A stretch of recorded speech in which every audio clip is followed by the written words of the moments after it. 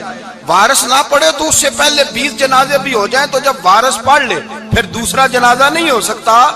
حضور نے دوسرا جنازہ اس لیے پڑھا ہے کہ حضور اپنی ساری امت کے وارث ہیں، نبی پاک ساری امت کے وارث ہیں۔ فرمایا پر بناؤ صفے، میں جنازہ پڑھاتا ہوں۔ مزدور کو اعزاز دیا، پیار کیا۔ حضرت عبد الرحمن ابن عوف رضی اللہ تعالیٰ عنہ فرماتے ہیں ایک دن میرا دل کیا تھا کہ میں غریب ہو جاؤں۔ کیا ہو جاؤں؟ آپ اپنے لیے دعا نہ کریں لیکن حضرت عبد الرحمن ابن عوف کے الفاظ تو دہرائیں۔ وہ کیا کہہ رہے ہیں کہ میرا دل کرتا تھا میں اللہ، ایک دن میرا، بڑے امیر آدمی تھے نا، صحابہ میں سب سے زیادہ امیر، فرمانے لگے ایک دن میرا دل کیا میں غریب ہو جاؤں، غربت پسند کر لوں۔ اصل میں غریب کو اپنی شان کا نہیں نہ پتا، اسے جس دن پتہ چل گیا کہ میں غریب کی عظمت کتنی ہے، غریب ہر وقت اپنے آپ کو کوستا ہی رہتا ہے۔ اور میں اکثر کہتا ہوں کہ یہ بڑے کا قصور نہیں کہ اس نے تجھے چھوٹا جانا ہے، یہ تیرا قصور ہے۔ تو احساس کمتری میں کیوں مبتلا ہوا؟ تو نے اپنے آپ کو چھوٹا کیوں جانا؟ تو نے اپنے آپ کو کمزور کیوں سمجھا؟ تو نے کیوں سمجھا کہ میں مزدور ہوں تو میری عزت ہی کوئی نہیں، میرا مقام کوئی نہیں؟ کیوں تو نے ایسا سمجھا اپنے لیے؟ حضرت عبد الرحمن، میرے بھائی یاد رکھیں جب غریب کو پتہ چلے میری شان کیا ہے، میرے نبی پاک نے فرمایا میں غریبوں کے بیچ آیا ہوں، میں غریبوں میں رہا ہوں، میرے دائیں بائیں غریب رہتے ہیں، اور قیامت کے دن جب میں جنت میں جاؤں گا تو میرے آگے پیچھے غریب لوگ ہی ہوں گے، میں غریبوں کے ساتھ مل کے جنت میں جاؤں گا۔ حضرت عبد الرحمن ابن عوف کہتے ہیں ایک دن میرا بھی دل کیا تھا، یہ سب سے امیر تھے صحابہ میں، اور حضور نے فرمایا تو پکا جنتی ہے پر سب سے آخر میں جنت میں جائے گا، اس لیے کہ جتنا مال ہے اتنا حساب بھی تو دینا ہے نا، پکے۔ حضرت عبد الرحمن ابن عوف کہتے ہیں ایک دیہڑے دل کیا تھا کہ میں ماڑا ہوتا، میں غریب ہوتا، یہ دل کیا میرا۔ کہا کس طرح؟ فرمانے لگے ایک مزدور صحابی تھے حضرت سعد انصاری نام تھا، وہ حضور سے ملنے آئے، جب انہوں نے ہاتھ ملایا نا نبی پاک سے تو حضور نے ان کا ہاتھ تھام لیا۔ غریبوں کمال کر دی میرے مصطفیٰ کریم نے، نبی پاک نے ہاتھ تھاما، حضور نے ہاتھ، آپ کو اس بات کی لذت نہیں آئی شاید، نبی پاک نے ہاتھ تھاما مزدور کا، مزدور کہتا ہے میں نے چھڑانا چاہا تو حضور نے پکڑ لیا دبا کے، اور جب تھام لیا تو میں ٹھہر گیا، میں اپنی قسمت پہ ناز کرنے لگا، حضور نے میرا ہاتھ کھولا، کہتے ہیں ہاتھ پہ چھالے تھے، جگہ جگہ چھالے بنے ہوئے تھے، تو نبی کریم صلی اللہ تعالی علیہ وآلہ وسلم نے ہاتھ کھول کے فرمایا سعد یہ کیا ہوا؟ عرض کی حضور غریب ہوں، بوڑھے ماں باپ ہیں، چھوٹے چھوٹے بچے ہیں، بہن بھائیوں کے حقوق ہیں، بیوی کے منہ میں حلال کا لقمہ دینا ہوتا ہے، یا رسول اللہ پھاوڑا لے کے، کئی لے کے، کدال لے کے، بیلچا لے کے مزدوری کرتا ہوں، میدان میں نکلتا ہوں، صبح سے گیا تھا اب آیا ہوں، ہاتھوں میں نشان پڑ گئے ہیں۔ حضرت عبد الرحمن ابن عوف فرماتے ہیں جس کے قدم چومنے کو دنیا ترسے، اس رسول نے سر مبارک جھکایا اور غریب کے ہاتھ کو چوم لیا، نبی پاک نے بوسہ دیا، اور پھر فرمایا کیا؟ فرمایا یہ وہ ہاتھ ہیں جن سے خدا بھی پیار کرتا ہے، محمد مصطفیٰ بھی محبت فرماتے ہیں۔ نبی رحمت علیہ السلام نے فرمایا یہ تیرا وہ ہاتھ ہے جس سے اللہ بھی پیار کرتا ہے اور اللہ کا۔ تو مزدور کو پھر ناز کرنا چاہیے کہ پریشان رہنا چاہیے؟ بولے نا، مزدور کو ناز کرنا چاہیے نا، اس کو اپنا ہاتھ کھول کھول کے دیکھنا چاہیے، اور اسے کہنا چاہیے اللہ نے مجھے وہ ہاتھ عطا فرمایا جس سے رب بھی پیار کرتا ہے، مصطفیٰ بھی پیار کرتے ہیں، اسے تو اعزاز سمجھنا چاہیے، فضیلت جاننی چاہیے، اسے تو ناز کرنا چاہیے اللہ تبارک و تعالیٰ نے مجھے یہ اعزاز دیا ہے۔ کسان جو کھیتوں میں مزدوری کر رہا ہے، وہ مزدور جو کسی فیکٹری میں گیا ہے، رزق حلال کی تلاش میں نکلا ہے، اسے تو میرے بھائی ناز کرنا چاہیے، اسے تو خوش ہونا چاہیے کہ اللہ نے مجھے یہ فضیلت دی۔ ترستے ہوئے غریب، جان بوجھ کے اپنے آپ کو پریشان رکھتے ہوئے لوگ اگر جان جائیں کہ فضیلت کیا ہے، عظمت کیا ہے، اور پھر غلام کے ساتھ سلوک کیا کرنا ہے۔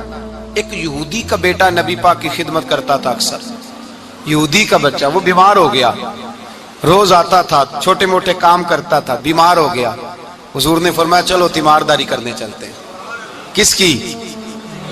جی غلام کی، نوکر کی۔ یہاں صاحب کہتے ہیں 5,000 روپیہ لے جاؤ، وہ بڑے احسان کے ساتھ 5,000 روپیہ لے جاؤ اور دے آنا، اور اسے کہنا سر جی پوچھ رہے تھے تیرا کیا حال ہے، وہ بات ختم ہو گئی۔ حضور بنفس نفیس گئے، اور غریب کا گھر تھا، وہ یہودی باہر نکلا جس کا بیٹا بیمار تھا، تو کہتا جب دروازے پہ میں نے مسلمانوں کے نبی کو کھڑے دیکھا تو میرے پیروں تلے زمین ہی نکل گئی۔ میں نے کہا حضور مجھ غریب کی کٹیا میں کیسے آئے؟ پر میں تجھے پتا ہے نا تیرا بچہ میری نوکری کرتا تھا، یا کبھی بیمار ہو گیا، میں تیمارداری کرنے آیا۔ وہ یہودی کہتا مجھے خیال یقین ہی نہ آئے کہ میرے گھر میں حضور، تو امیر حرم، میں غریب بے نوا، تو کجا من کجا، میرے گھر میں حضور آئے۔ کہتے کہاں ہے ہمارا پیارا؟ حضور وہ لیٹا ہوا ہے۔ صحابہ کہتے ہیں نبی پاک سرانے گئے تو اس کا آخری وقت تھا، تھوڑا سا ٹائم تھا، میرے مصطفیٰ نے فرمایا تو میری نوکری کرتا تھا، آج میں تیری تیمارداری کرنے آیا ہوں۔ غلاموں سنو، جو رسول اللہ کی نوکری کرے آخری وقت آئے تو اللہ کے رسول پہنچ جایا کرتے ہیں، حضور پہنچ جایا کرتے ہیں۔ نجم کی ہے خدا آرزو ہے یہی، عاشق زار کی آبرو ہے یہی، موت کے وقت سر ان کے قدموں میں ہو، دید ہوتی رہے دم نکلتا رہے۔ حضور پہنچ جاتے ہیں، نبی پاک تشریف لائے، بیٹھے سرانے، حضور نے جب اپنا برف سے ٹھنڈا اور کستوری سے زیادہ خوشبو والا ہاتھ اس کے بالوں میں پھیرا، آنکھیں کھولی، حضور نے فرمایا چل کلمہ پڑھ جا، چل میرا کلمہ پڑھ جا۔ ساری دنیا در رسول پہ آ کے کلمہ پڑھے، اور حضور اسے کلمہ پڑھانے گھر تشریف لے گئے۔ یہ ایک مزدور کو، ایک محنت کرنے والے کو اعزاز دیا، گھر گئے کلمہ پڑھ لے۔ اس نے اپنے والد کی طرف دیکھا اور والدہ کی طرف دیکھا، ماں باپ یہودی ہیں، رونے لگے، کہنے لگے بیٹا یہ ہم سے زیادہ بڑھ کر تیرے حق میں خیر خواہ ہے، جیسے کہتے ہیں کر لے۔ اس نے کلمہ پڑھا اور حضور کی گود میں لوٹ پوٹ ہونے لگا، کلمہ پڑھا، روح پرواز کر گئی۔ شارحین کہتے ہیں جب نبی پاک وہاں سے نکلے تو حضور نے فرمایا اٹھاؤ اس کی میت کو۔ ماں باپ کہنے لگے کہاں لے جانا ہے؟ فرمایا ہم اپنے طریقے کے مطابق غسل کفن کریں گے، اس لیے کہ جو کلمہ پڑھ جائے پھر وہ میرا ہو جایا کرتا ہے، میرا ہو جایا کرتا ہے۔ بھائی یاد رکھیں، مزدور کو حضرت ربیہ بن کعب فرماتے ہیں میں حضور کو وضو کراتا تھا، رات کا وضو میری ذمہ داری تھی، صرف ایک وضو رات کا۔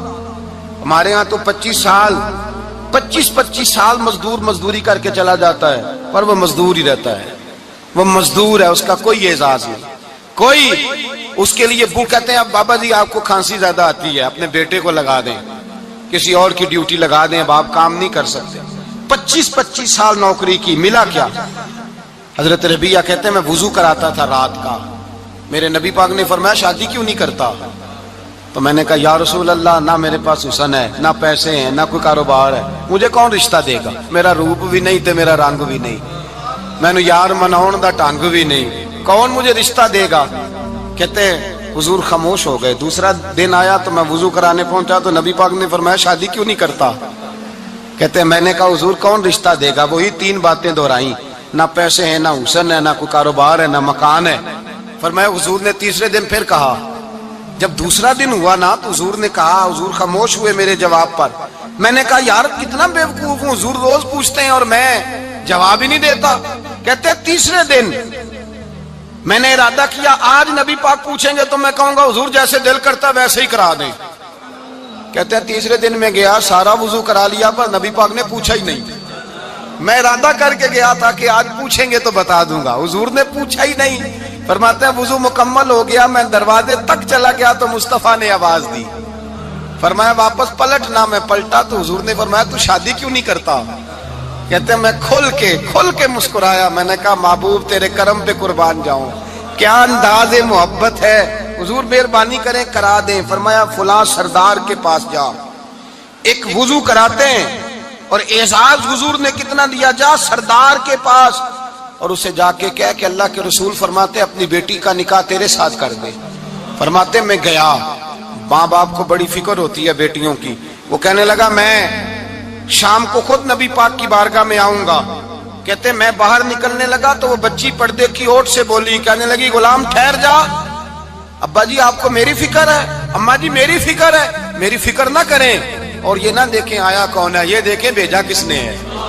آپ مجھے حوالے کریں نبی پاک کے, حضور کے حوالے کریں, اللہ رسول مجھے کبھی ضائع نہیں کریں گے. حضرت ربیہ کہتے ہیں حضور نے میری شادی کا بندوبست کیا. حضرت بریدہ اسلمی سے کہا کہ تو اس کے لیے کھجور کی گٹھلی کے برابر سونا لا. حضرت حارثہ بن نعمان سے کہا تو اس کے لیے ایک کمرے کا حجرے کا بندوبست کر. حضرت عثمان غنی سے کہا تو نے ولیمہ کرانا اس کا. فرمایا میں تو تھوڑی نوکری کرتا تھا, مصطفیٰ نے ساری زندگی کا ہی بندوبست فرما دیا. یہ مزدور کے ساتھ حضور کا انداز ہے. پہلے میں نے شروع میں کہا کہ مزدور اس بات کو سمجھتا ہی نہیں کہ اس کا مقام کتنا, وہ اس بات کو جانتا ہی نہیں اللہ نے اسے اعزاز کتنا دیا ہے. ملت کا جوان سب سے پہلے تو کبھی کسی کی جیب کی طرف نہ دیکھے. اور یہ بات یاد رکھ لیں, درجنوں بزرگوں کے ارشادات کی روشنی میں ایک موٹی بات بیان کر رہا ہوں, توجہ ہے میری بات پر. جس کی توجہ دوسروں کی جیب پہ ہوتی ہے وہ رسوا ہو جاتا ہے. کاہل لوگ جو زندگی میں صرف ہاتھ پھیلانے کے عادی ہوتے ہیں, ان کے دامن میں سوائے رسوائی کے کچھ نہیں آتا, ان کے حصے میں سوائے بدنامی کے کچھ نہیں آتا. اور جو اپنی بازو کی قوت کے زور پر, اقبال کہتے ہیں اپنی دنیا آپ پیدا کر اگر زندوں میں ہے, سر آدم ہے ضمیر کن فکاں ہے زندگی. اپنے لیے خود جینا سیکھیں, ملت کے لیے کچھ کرنا سیکھیں. معاشرے کے اندر اس سے ادھار پکڑ کے اس کو دے دیا تو اس سے پکڑ کے اس کو دے دیا, 2 دن اس کے پاس چلے گئے لینے تو 4 دن اس کے پاس چلے گئے. کبھی کو دوست باہر سے آ گیا تو اس کے پیچھے بھاگنے لگے, چاپلوسی کرنے لگے. 2-4 جوڑوں کی خاطر, ایک موبائل کی خاطر چھوڑیں اس دھندے سے باہر آئیں. میں نے کہا ایک پیشہ برا ہے, ایک پیشہ, اور وہ ہے ہاتھ پھیلانا, باقی کوئی پیشہ برا نہیں. 18 گھنٹے مزدوری کرو, نکلو باہر نکلو, میدان میں آؤ, جدوجہد کرو, مزدوری کرو جب تیرا ہاتھ مزدوری تک جائے. اور یاد رکھو رزق حلال کھانا ہے اور رزق حلال ہی کھلانا ہے. یہ وقار ہے, رزق حلال مومن کا وقار ہے. جو لوگ لقمہ حرام کھاتے ہیں وہ اپنا وجود کھو بیٹھتے ہیں, روحانی طاقتیں کھو بیٹھتے ہیں. میرے اعلیٰ حضرت رحمت اللہ علیہ فرماتے ہیں جس کا نماز میں دل نہ لگے, جس کا مسجد جانے کو دل نہ کرے, جس کا عبادت پہ توجہ نہ ہو, جس کا دین کی طرف رغبت نہ ہو, اسے غور کرنا چاہیے کہ اس کا کہیں رزق میں لقمہ حرام تو شامل نہیں ہو گیا. فرمایا جب لقمہ حرام شامل ہوتا ہے تو اللہ تبارک و تعالی معرفت کا نور چھین لیتا ہے, پھر انسان کی زبان سے تاثیر چلی جاتی, پھر اس سے سجدوں کی جو کیفیت ہوتی ہے وہ روٹ جاتی ہے, درود و سلام کے ذائقے نصیب نہیں ہوتے. میرے مصطفیٰ کریم صلی اللہ علیہ وسلم گزر رہے تھے, ایک آدمی دعا مانگ رہا تھا, یا رب یا رب یا رب یا رب کہہ رہا تھا. نبی پاک نے فرمایا یہ قیامت تک بھی دعا مانگے تو اس کی قبول نہیں ہوگی. صحابہ نے کہا حضور آپ تو رحمت للعالمین ہیں اور آپ فرما رہے ہیں اس کی دعا قبول نہیں ہوگی. نبی پاک نے فرمایا اس لیے قبول نہیں ہوگی کہ جو کپڑے پہنے ہیں وہ بھی حرام پیسوں کے ہیں, اور جو اس نے کھایا ہے وہ بھی حرام پیسوں کا ہے, اور جو پیا ہے وہ بھی حرام پیسوں کا ہے. کیسے اس کی التجا اس کی بارگاہ میں قبول ہوگی جب یہ لباس سے لے کر خوراک تک اور خوراک سے لے کر مشروب تک ہر چیز ناجائز پیسے. تو معرفت کا حسن کیسے پیدا ہوگا, فجر میں آنکھ کیسے کھلے گی, قرآن پاک کی طرف دل کیسے جائے جب تیرے اندر رزق حلال جاتا ہے. حضرت بایزید بستامی فرماتے ہیں تو محنت کر کے حلال کی روٹی کھا, وہ تیرے وجود کے اندر جا کے نور بن جائے گی, اور ایسا نور بنے گی کہ وہ روٹی تجھے صبح خود جگا کے بیدار کرا کے اللہ کی بارگاہ میں جھکا دے گی. رزق حلال کھائیں, محنت کریں, جدوجہد کریں. حاتم طائی بہت بڑا سخی تھا. کسی شخص نے ایک دن حاتم طائی سے پوچھا کہ تو نے کبھی اپنے سے بھی بڑا سخی دیکھا ہے؟ کہنے لگا ہاں میں نے اپنے شہر کا ایک بابا دیکھا تو مجھ سے بھی زیادہ سخی ہے, مجھ سے بھی زیادہ سخی, مجھ سے بھی زیادہ تھا, تجھ سے زیادہ. کہنے لگے میں نے سارے شہر کی دعوت پکائی, چھوٹے بڑے امیر غریب سارے آئے, دعوت پکائی سارے شہر کی, سب لوگ آئے, ہر آدمی کو میں نے بلایا, علماء کو, ادیبوں کو, شاعروں کو, تاجروں کو, صنعت کاروں کو, سب کو دعوت دی. میں نے سوچا کہ ذرا دیکھوں تو صحیح پلٹ کے کوئی رہ تو نہیں گیا جو آیا نہ ہو. چہرے پہ میں نے نقاب ڈالا اور میں باہر نکلا. ایک ضعیف بزرگ لکڑ آ رہا, جنگل میں لکڑیاں کاٹ رہا ہے.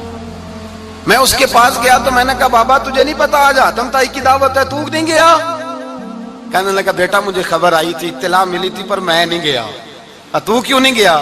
کہنے لگے مجھے ہاتھ کی کمائی کر کے کھانے کا چسکا لگ گیا ہے، مزہ لگ گیا ہے ہاتھ کی کمائی کھانے کا، اب مجھے دوسرے کے دسترخوان پر ذائقہ نصیب۔ ہمارے معاشرے کا تو المیہ ہے، لوگوں کو لذت ہی دوسرے کے دسترخوان پہ آتی، مفت کی روٹی کا ذائقہ نصیب ہوتا ہے، مجھے اپنے ہاتھ کی کمائی کا ذائقہ لگ گیا ہے، اب میں وہاں نہیں جاتا۔ کہتے ہیں میں پلٹنے لگا تو بابے نے بلایا، کہنے لگا ادھر آ یار۔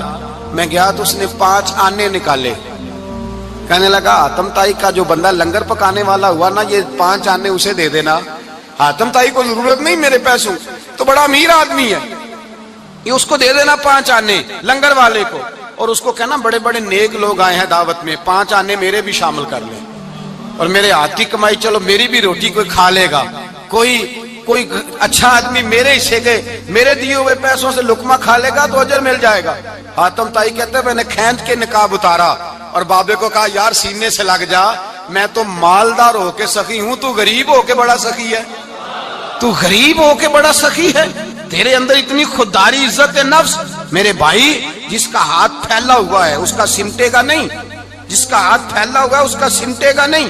جس آدمی نے، میرے نبی پاک صلی اللہ علیہ وسلم نے فرمایا جس نے اپنی ذات پر سوال کا دروازہ کھول لیا، اس نے اپنے اوپر فقر کا دروازہ کھول لیا۔ سوال کا مجھے دے دو، مجھے دو لائنیں لگی ہوئی ہیں۔ بھائی یاد رکھیں، اس بات کو ضرور سمجھیں، خودداری پیدا کریں، عزت نفس پیدا کریں، وقار پیدا کریں، اپنے اندر توانائی پیدا کریں، 2 ہاتھوں سے محنت کر کے جدوجہد کر کے آگے بڑھیں، بلکہ کھائیں بھی کھلائیں بھی، اپنے اوپر بھی خرچ کریں، اللہ کے دین کے لیے بھی خرچ کریں، اپنی زندگی وقار والی بنائیں۔ ایک وقت نہیں 18 گھنٹے کی مزدوری کریں۔ میرے حبیب پاک علیہ السلام نے فرمایا جو بندہ سویرے مزدوری کرنے گیا اور شام کو تھک کے سو گیا، اللہ اس کے سارے گناہ معاف فرما دے گا۔ اے سبز گنبد والے منظور دعا کرنا، جب وقت نظر آئے آقا دیدار عطا کرنا۔